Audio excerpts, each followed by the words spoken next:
High school ଅବସରକାଳୀନ ସମ୍ବର୍ଦ୍ଧନା ସଭା ସହିତ ଆମର ବାର୍ଷିକ ଉତ୍ସବ ଏ ଦୁଇଟା ସାଙ୍ଗରେ କରୁଛନ୍ତି। ସେଥିରେ ଆମର ଏଠିକାର ଯେଉଁ ସରପଞ୍ଚ ଅଛନ୍ତି ଭଉଣୀ ଆଉ ବିଶେଷ କରି କାର୍ଯ୍ୟକ୍ରମ ସୁନ୍ଦର କରନ୍ତି, କିଛି ଅସୁବିଧା ନାହିଁ।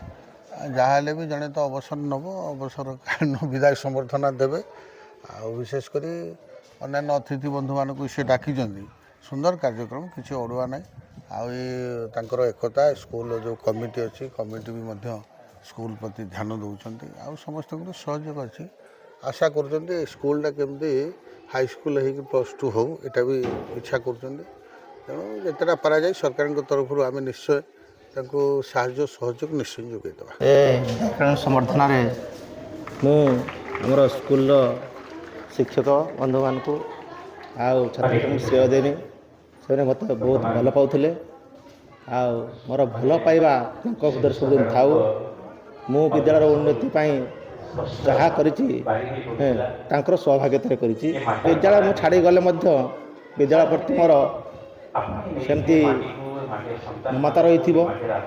ଯେତେବେଳେ ସେମାନେ ଚାହିଁବେ ମୋର ସାହାଯ୍ୟ ଲୋଡ଼ିବେ, ମୁଁ ନିଶ୍ଚିତ ସାହାଯ୍ୟ କରିବି। ପିଲାମାନଙ୍କର ଶିକ୍ଷା ଏଠି ଭଲ ଭାବରେ ଚାଲିଥିଲା।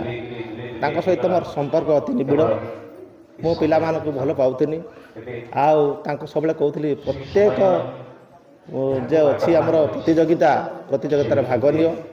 ସେମାନେ ଏଇ ନିର୍ଦ୍ଦିଷ୍ଟ ଅଞ୍ଚଳରେ ସୀମାବଦ୍ଧ ହୋଇ ରହୁଥିଲେ। ତେଣୁ ତାଙ୍କୁ ବାହାରକୁ ପଠାଇ ବିଭିନ୍ନ ପ୍ରତିଯୋଗିତାରେ ଭାଗ ନେବା ପାଇଁ ଅନୁରୋଧ କରୁଥିଲି। ଆଉ ତାଙ୍କୁ ମଧ୍ୟ ସବୁଠାରେ ଭାଗ ନେବା ପାଇଁ ପ୍ରସ୍ତୁତ କରିଛି। ପିଲାମାନେ ଏ ଅଞ୍ଚଳରେ ଶିକ୍ଷାର ପ୍ରସାର ହୋଇପାରୁନାହିଁ। ଏ ଅଞ୍ଚଳର ସାମାଜିକ ଲୋକମାନେ ଶିକ୍ଷାର ମହତ୍ତ୍ୱ କିଛି ବୁଝିପାରୁନାହାନ୍ତି। ମୁଁ ଗାଁ ବୁଲିକି ବହୁତ ବୁଝେଇଛି ଗାର୍ଡ଼ିଆନମାନଙ୍କୁ।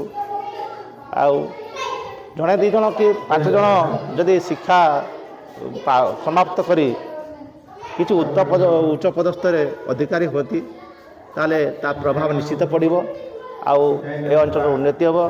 ପିଲାମାନେ ଆକୃଷ୍ଟ ହୋଇ ଅଧିକରୁ ଅଧିକ ପାଠ ପଢ଼ିବାକୁ ଆସିବେ।